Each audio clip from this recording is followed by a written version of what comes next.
A long-running and very dirty war that divided communities and even families. Bitter sectarian conflict that saw hundreds killed on both sides. But what was it all about? Today I will shed some light on this complicated period of history. So join us as Descent into Darkness explores the war known to Britons and Irish alike by the highly underwhelming moniker of the Troubles.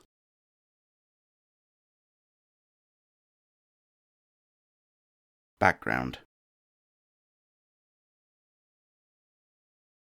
Of course, the history of Anglo-Irish relations goes back a hell of a long time and is not really the scope of the purposes of this video, although I would love to get my teeth into it some other time, as that is one of my favourite topics of history.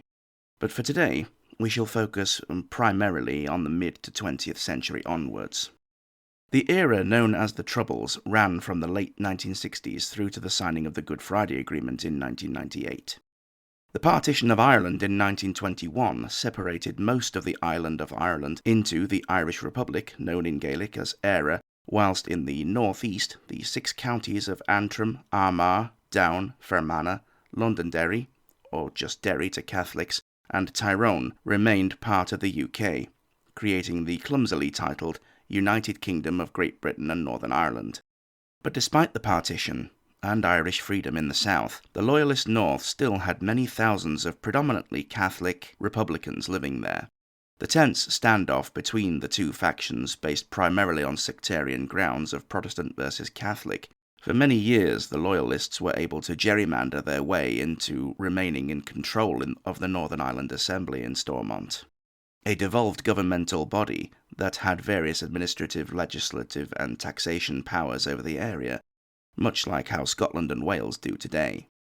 Coupled to this, in a nod to the much more distant past, was a long-standing history of anti-Catholic laws purposely enforced to keep the Catholic sect under control.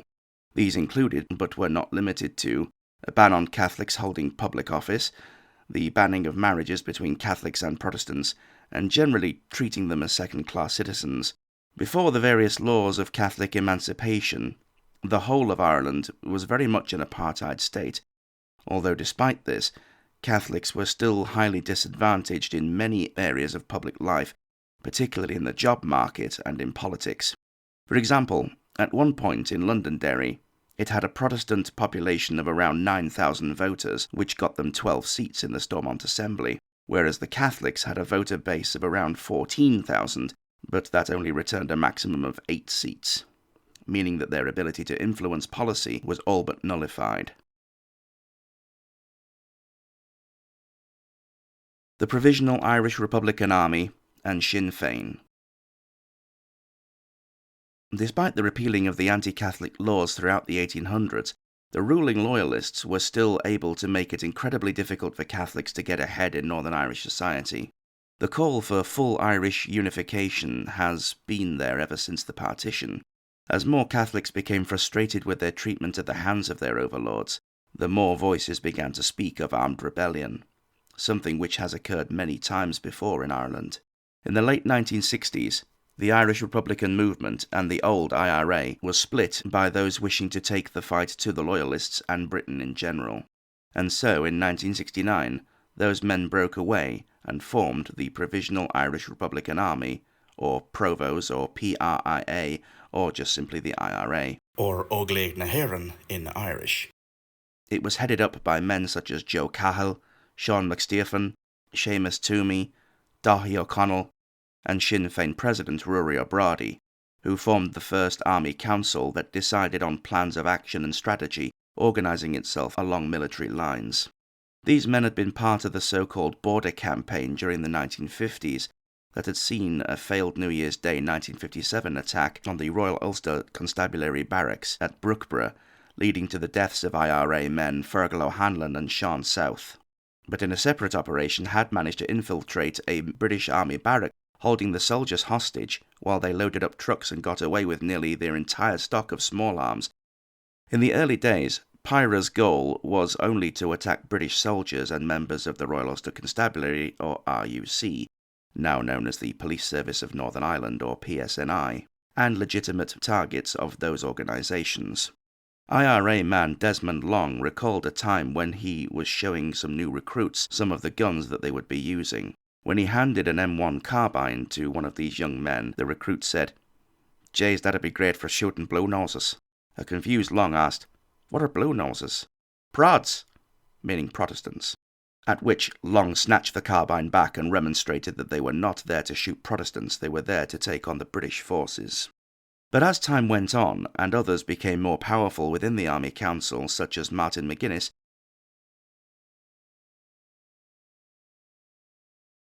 and despite his repeated denials, Gerry Adams, this switched to a much more terror-based campaign against all Loyalists. During O'Brady, Cahill and Toomey's tenures as Chief of Staff, PIRA was organised into various cells known as columns or brigades that would operate in specific areas of the north, with smaller subgroups carrying out orders passed down from the column leaders. The political wing of the IRA would be fronted by Sinn Féin, meaning ourselves or us together. Sinn Féin had existed as a political party since 1905 and had formed the first Dáil or Parliament under Taoiseach or Prime Minister Cathal Brugh and President Eamon de Valera during the 1919 and 1921 Irish War of Independence, and had played a major role in the failed Easter Rising of 1916, an armed insurrection that lasted 6 days before the British Army were able to regain control of Dublin.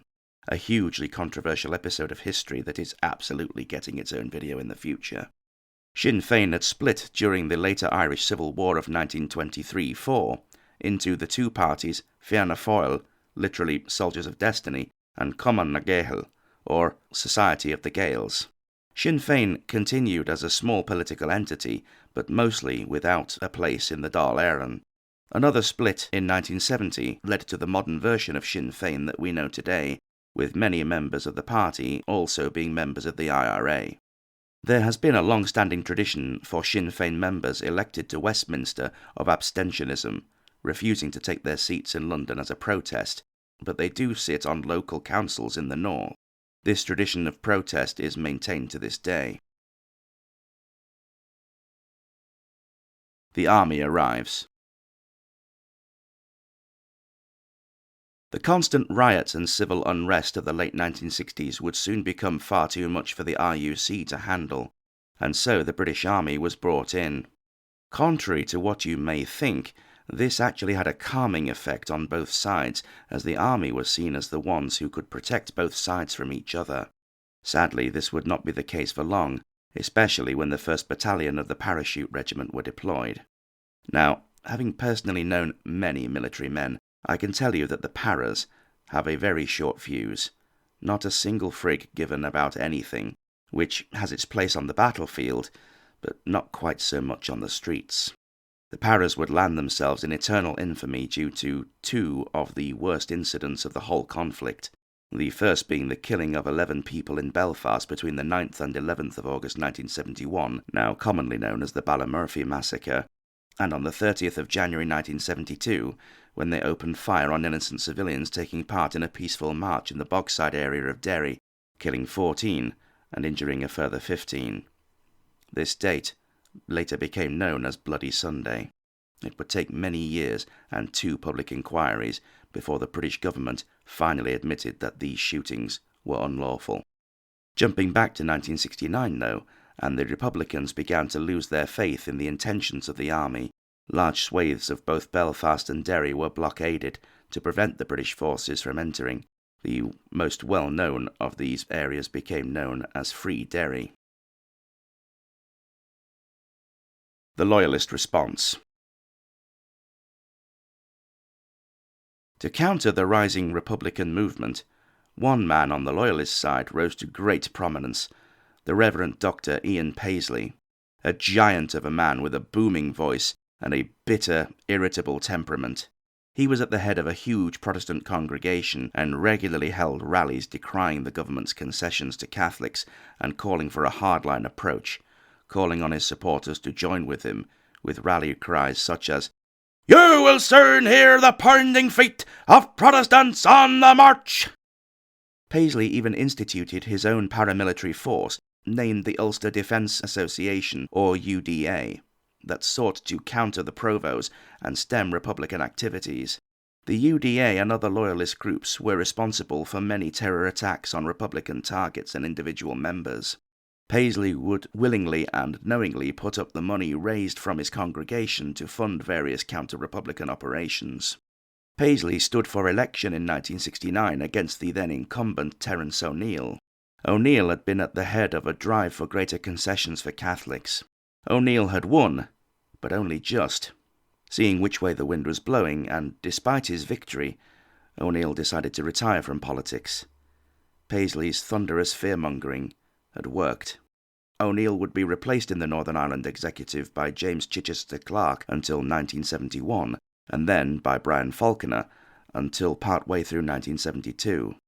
The devolved Northern Irish Assembly would not be fully restored for the next 3 decades. Internment.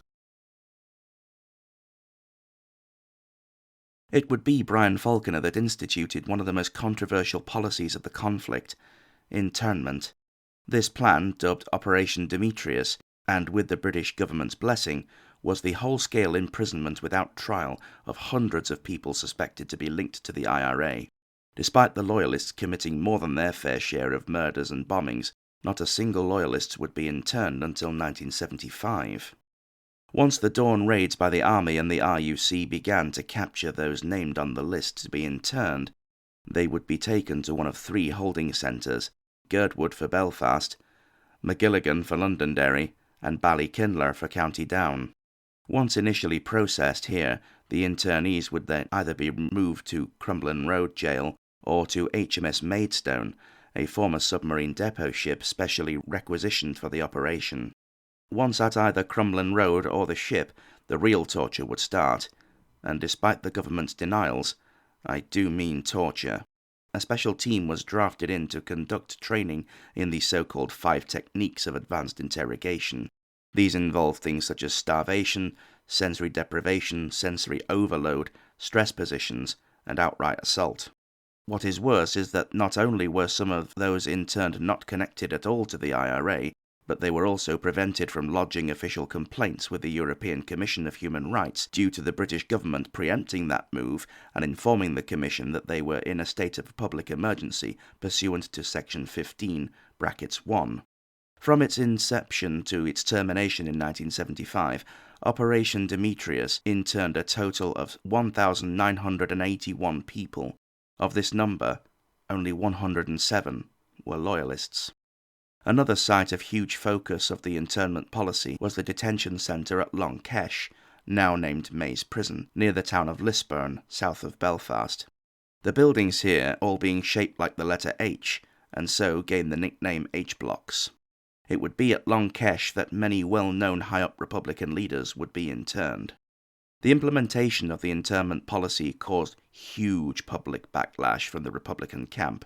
These tensions would continue to grow and bubble up into mass riots on the streets, with the RUC being the constant target of hate, being seen as the face of the establishment that was keeping the Catholic majority down.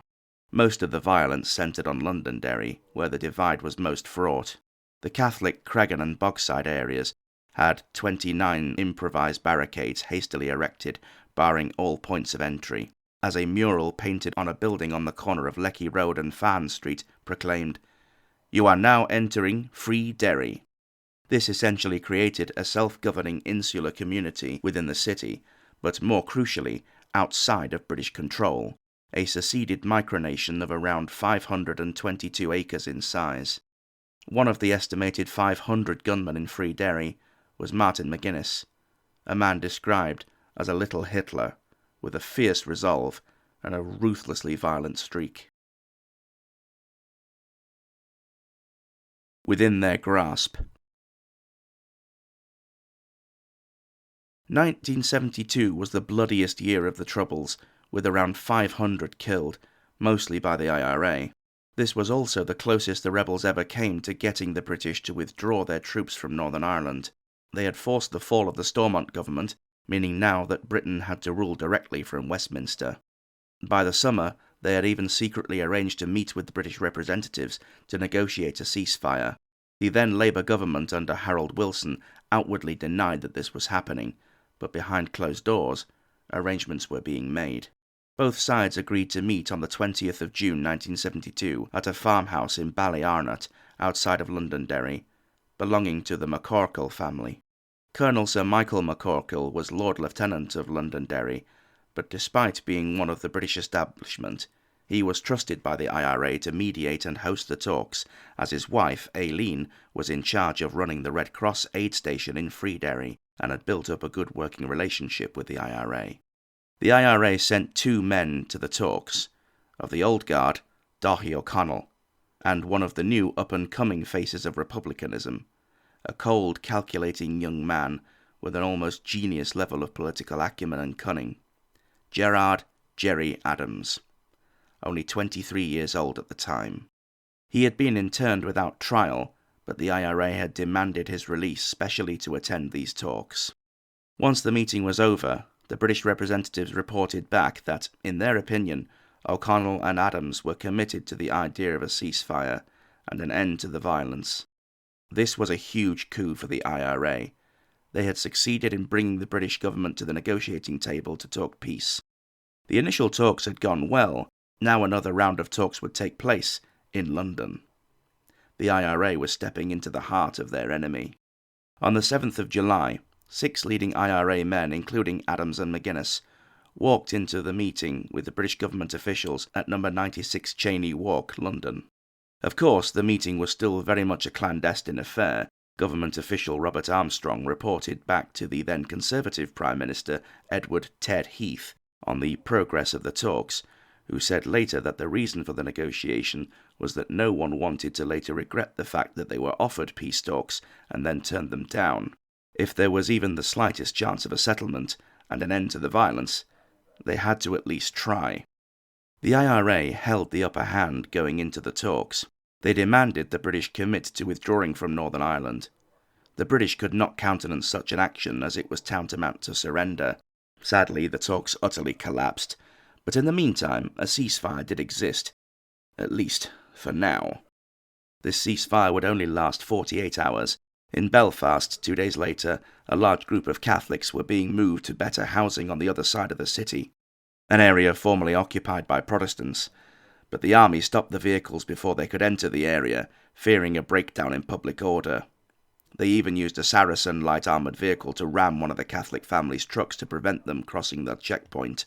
This led to Seamus Toomey, the leader of the Belfast Brigade of the IRA, to shout at an army officer in charge, "You shall not bootlace my people!" This phrase was the signal to all in earshot that the ceasefire was over. The surrounding streets erupted instantly with improvised explosives, petrol bombs, rocks, bricks, and sporadic gunfire.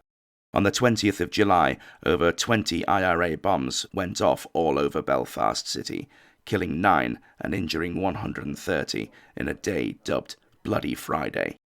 The British seized the opportunity afforded by Bloody Friday, countering a few days later on the 31st of July with Operation Motorman, the largest military operation of the whole conflict, the objective being to completely overwhelm and tear down the barricades of the so-called no-go areas in Derry and Belfast. At 4 a.m, 28,000 soldiers poured into areas such as Freederry, and within only a couple of hours, their job was done. The no-go areas were torn down, and they were firmly back in control, with very little resistance and only 2 civilians killed. However, the army were not able to find any weapons caches in Derry, as they had all been smuggled out by wealthy businessman Brendan Duddy. By injecting himself into the conflict, Duddy came under scrutiny of the British intel bodies, who monitored him very closely from here on. The IRA had come so close to total victory, but their overconfidence had only left the British even more resolved to fight on. Coupled to this was the approximately 1 million Protestant inhabitants vehemently opposed to the idea of a united Ireland. The events of 1972 saw around 20,000 new members joining Ian Paisley's UDA. Sadly, for the civilians, the Loyalist paramilitaries, despite their claims of fighting the IRA, generally ended up killing innocent Catholic civilians instead. Friends in Libya. You wouldn't think that the despotic Libyan dictator Colonel Muammar Gaddafi would have an interest in a tiny wind and rain-swept island off the coast of Britain, but you'd be wrong.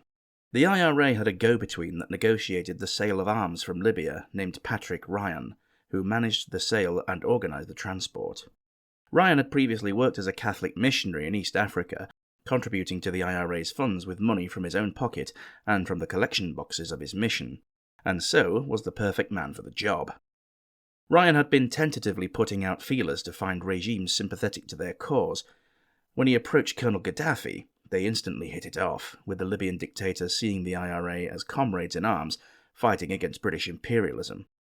Ryan described Gaddafi as one of the finest men he had ever met. In November 1972, the IRA got hold of a DC-3 aircraft that they used to transport a shipment of small arms and explosives from Tripoli. The explosives took the form of Semtex, a stable plastic explosive that can be formed into blocks, looking a bit like butter or cheese. The IRA would use this many times in their bombing campaigns, the beauty of Semtex being its stability as opposed to gelignite that had been used in previous decades, and the fact that only a comparatively very small amount was needed to produce a large and powerful explosion, meaning that it was easily concealable.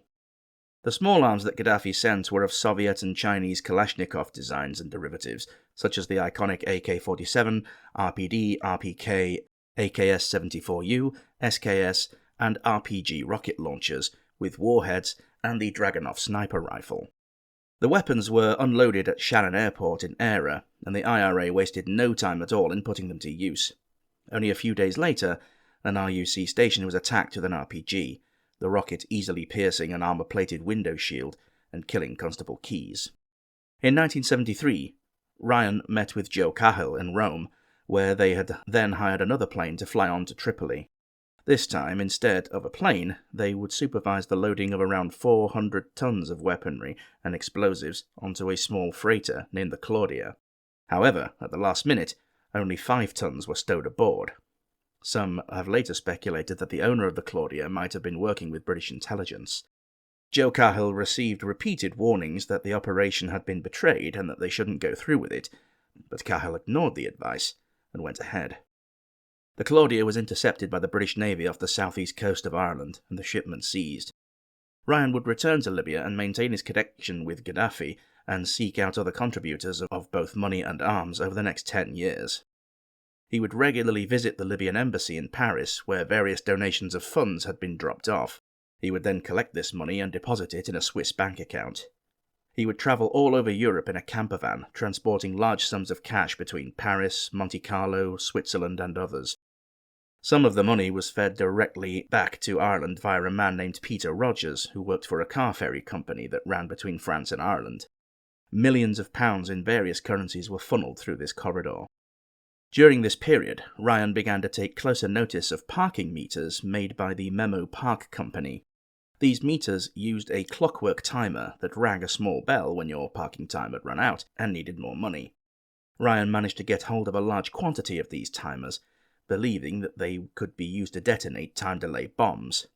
These too were smuggled back over to the IRA, and would be extensively used for their preferred method of delivery, the car bomb.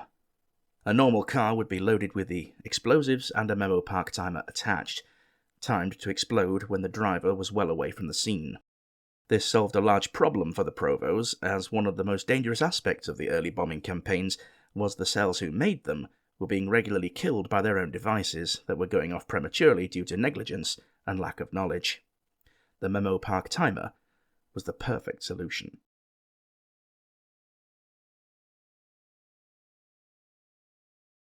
Attempted re-establishment of control.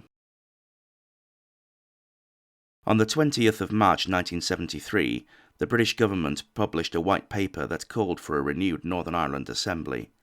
But to satisfy the Republican camp, this new assembly would look to proportional representation for its 78-seat legislature, as opposed to the first-past-the-post system that the UK continues to use to this day. This would take the law and order side of things, the judiciary still administered by Britain, but the executive branch would fall under the Council of Ireland. The paper would be fleshed out and would be brought before Parliament in the form of the Northern Ireland Assembly Bill, which was passed into law on the 3rd of May 1973. Elections for the new assembly were held on the 28th of June, and thus began the new power-sharing regime. The Nationalist, Social and Democratic Labour Party, or SDLP, and the Loyalist Ulster Union Party, or UUP, and the Bipartisan Alliance Party held the lion's share of the seats, and the main cabinet positions were spread equally, although the leadership would be under Loyalist UUP man Brian Falconer as chief executive.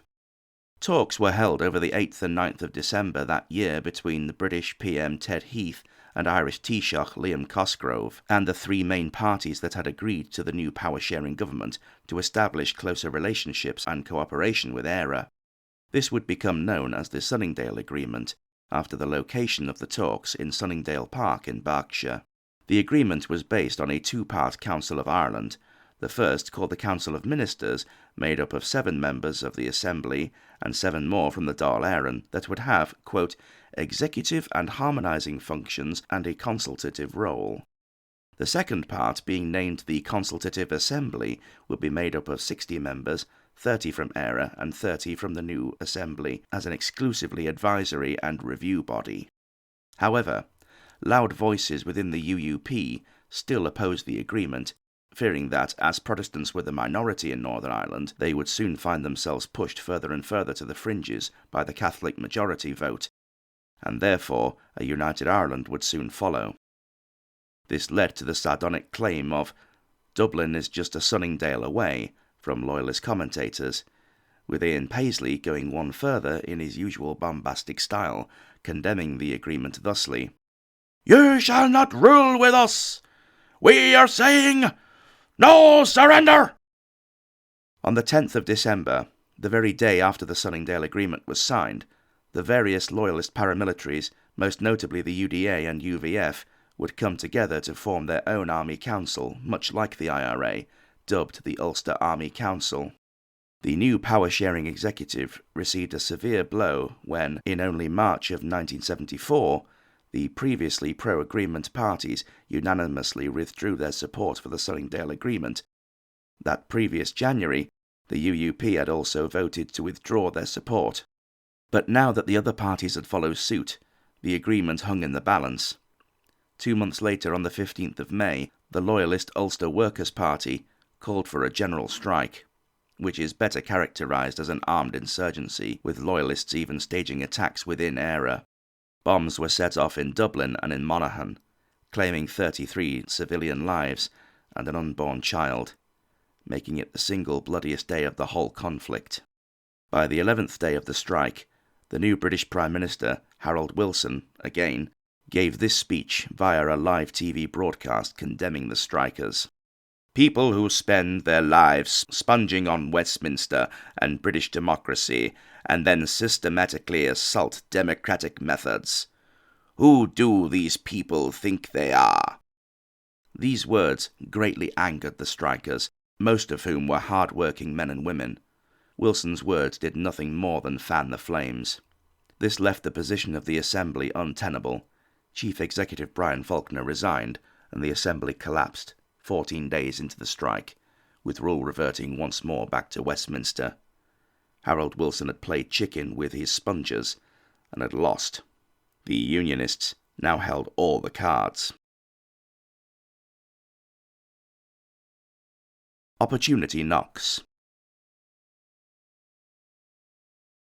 The IRA saw this as a great opportunity. If the Unionists could get their way so easily, why couldn't they? Rory O'Brady gave a speech goading the British government and reasserting their threat. "We all know that you're beaten, and that you may secretly be preparing to go home."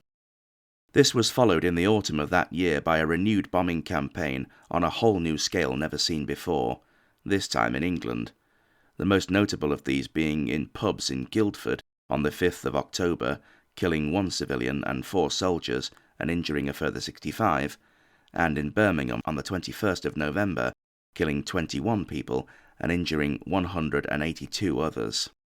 And yet, even with this renewed campaign, due to the sheer devastation and suffering that had been caused all over Northern Ireland, the IRA were beginning to consider pressing for another ceasefire.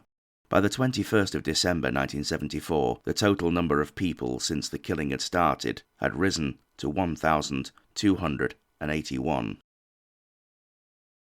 IRA men once more met with 8 Protestant representatives, all clergymen, who had the blessing of Harold Wilson, in the small town of Feakle, County Clare in Eire, to discuss terms.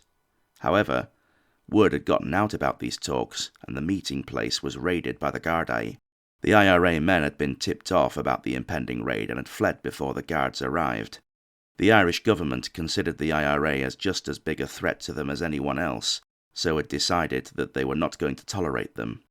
But despite this setback, the IRA still got a message through to the Protestants that they were supposed to meet, declaring that they were prepared for a truce if the British Army withdrew. The lone survivor of those talks from the Protestant side, the Reverend Ralph Baxter, later claimed in an interview with the BBC that his impression was that the IRA knew that their time had passed and they wanted out. The Reverend Ralph Baxter would later be essentially booted out of Northern Ireland under the threat of death by the Loyalist paramilitaries for talking to the IRA, exiling himself to Canada for the cardinal sin of seeking peace. On the 23rd of December, the IRA called a ceasefire. Through their contacts for both sides, Brendan Duddy, both the British and rebels began tentative negotiations. As a gesture of goodwill, the British agreed to release a number of internees. The IRA agreed not to target Crown forces and declared an open-ended ceasefire, cementing the cessation of hostilities, at least for now. The British then even began to float the idea of withdrawal from Northern Ireland. However, this was soon thrown into a precarious position when, in the spring of 1975, Shane O'Doherty, an IRA man wanted for a bombing in London, was arrested by the RUC. If O'Doherty wasn't released, there was every chance that his brigade would defy the ceasefire and attack the RUC. 2 days later, that's exactly what happened. RUC officer Paul Gray was shot and killed. Thankfully, this was not the flashpoint as far as the British and the IRA were concerned. The truce still stood. The Loyalist paramilitaries, on the other hand, were a different matter. Rise of sectarian violence. On the 31st of January 1975, the members of the UVF and UDR killed members of an Irish pop group, the Miami Show Band, on the Bushkill Road in County Down. The band were on their way home to Dublin after a gig in Banbridge when they were set upon by Loyalists with guns and bombs. 3 band members were killed, as well as 2 members of the UVF. The IRA responded with a bomb set off outside a pub on the Shankill Road in Belfast, killing 5. Now that the IRA had agreed to stop targeting British forces, the fear reigned that now the conflict would become a purely tit-for-tat sectarian war. Gerry Adams was once again arrested and sent back to Long Kesh, and yet still the ceasefire between Britain and the IRA held, despite it looking increasingly like doing so would only serve to benefit the British. But now, the talks between the two sides had begun to falter, with some IRA members raising their voices in protest of the talks, feeling that they had gained virtually nothing by entering them.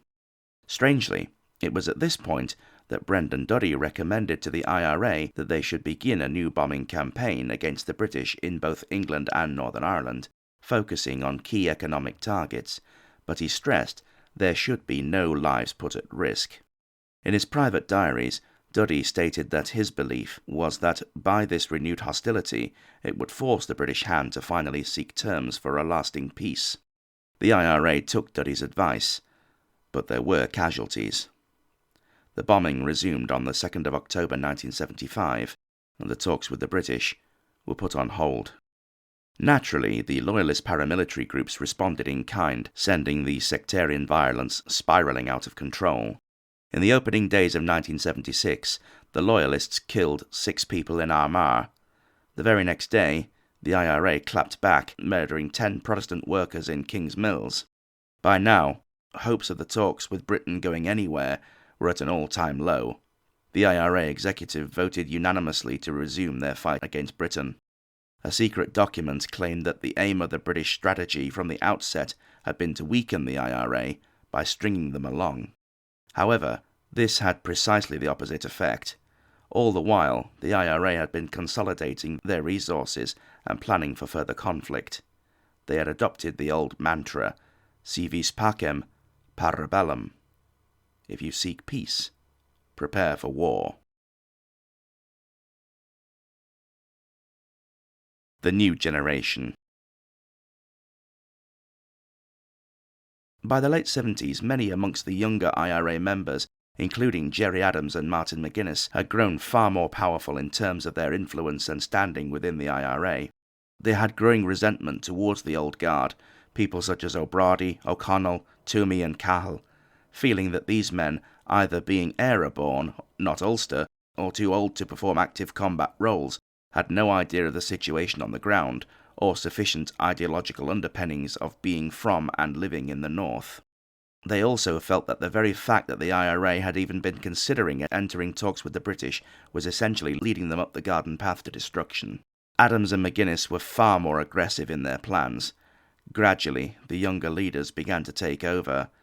Adams was the brains, McGuinness was the brawn, and they began to strategize for a protracted war of attrition, known as the Long War. But that is a story for another day. By the end of 1978, the total deaths on both sides stood at 1,991.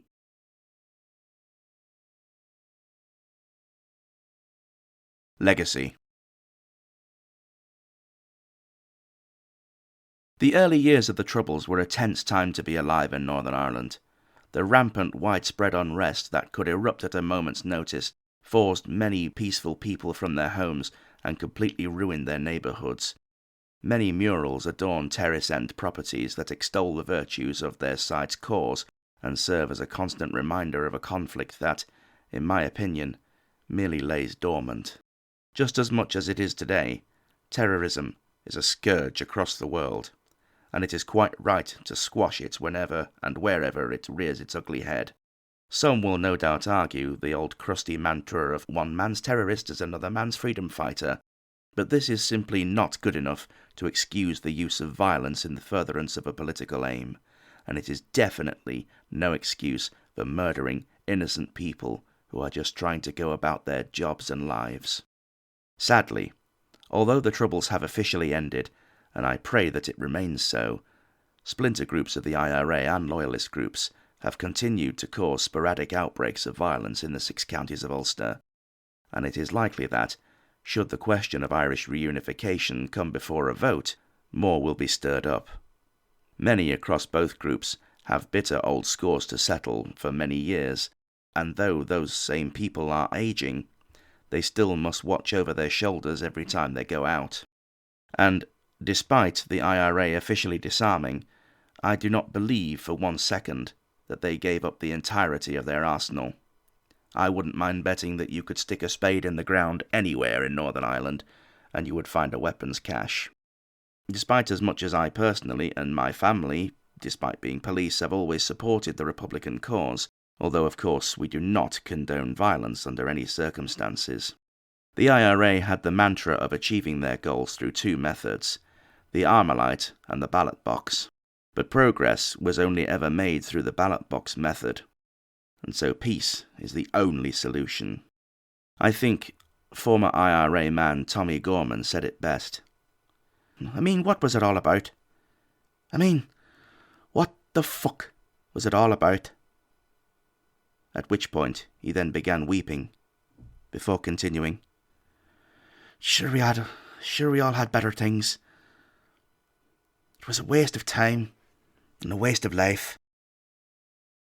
A song written by Phil Coulter, called The Town I Loved So Well, and sang beautifully by the late great Luke Kelly, is by far the greatest tribute to this tempestuous period, and therefore I can think of no better way of closing out this video than by giving you my own rendition of it.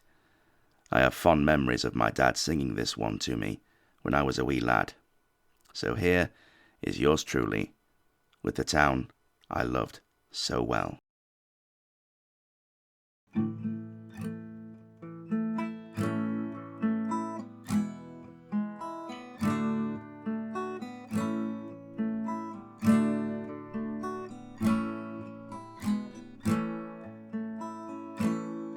In my memory,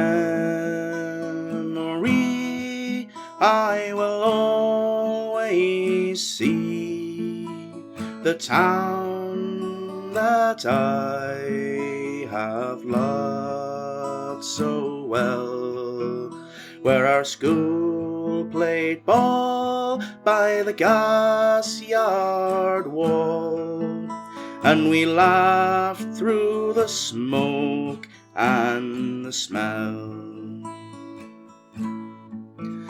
Going home in the rain, running up the dark lane, past the jail and down behind the fountain. Those were happy days in so many, many ways, in the town I loved so well. In the early morning, the shirt factory horn called women from Cregan, the moor and the bog, while the men on the dole played a mother's role, fed the children and then trained the dog. And when times got tough, there was just about enough, but they saw it through without complaining. For deep inside was a burning pride in the town I love so well. There was music there in the dairy air, like a language that we all could understand. I remember the day that I earned my first pay, when I played in a small pickup band. There I spent my youth, and to tell you the truth, I was sad to leave it all behind me, for I'd learned about life, and I'd found a wife in the town I loved so well. But when I returned, how my eyes have burned to see how a town could be brought to its knees by the armoured cars and the bombed out bars and the gas that hangs on to every breeze. Now the army's installed by that old gas yard wall, and the damned barbed wire gets higher and higher, with their tanks and their guns. Oh my God, what have they done to the town I loved so well? Now the music's gone, but they carry on, for their spirit's been bruised, never broken. They will not forget, but their hearts are set on tomorrow and peace once again. For what's done is done, and what's won is won, and what's lost is lost and gone forever. I can only pray for a bright, brand new day in the town I loved so well.